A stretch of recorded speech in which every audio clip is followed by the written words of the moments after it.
Hey guys, so I've been debating Book of Mormon anachronisms on Twitter recently, and I've come across something I'm calling the Iron Sword defense, which is that apologists will expect the Book of Mormon to completely explicitly claim something for them to admit that it's claiming that thing. So, for example, the Book of Mormon does not combine the words iron and sword together in the entire book.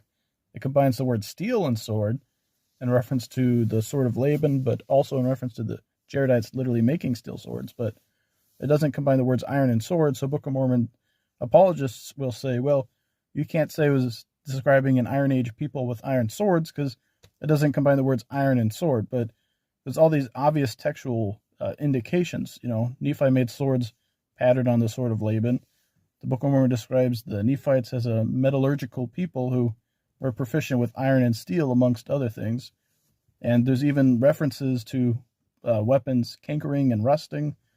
So there's all these obvious clues that Joseph Smith anachronistically described an Iron Age people in ancient America, but apologists, they can't be intellectually honest and accept that, so they'll just say, well, the Book of Mormon has to explicitly say that for me to concede that.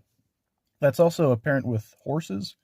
So the Book of Mormon mentions horses, coexisting with people in the Americas anachronistically. The Book of Mormon talks about how King Lamoni has horses and how King Lamoni has chariots, and he's traveling with these chariots, but it doesn't literally say King Lamoni traveled with these chariots with horses. So apologists using the Iron Sword defense will say, well, you can't say that it's describing an equestrian civilization because it doesn't say that the horses pulled the chariots. They could have been dogs. And at this point, if you're discussing something like this with someone and they say that, you might as well stop because that's just a willfully ignorant, intellectually dishonest person.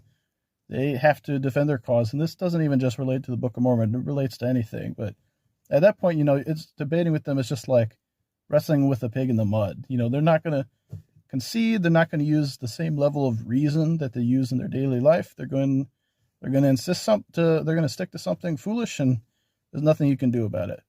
So that's just something I've come across. Let me know what you think. Goodbye.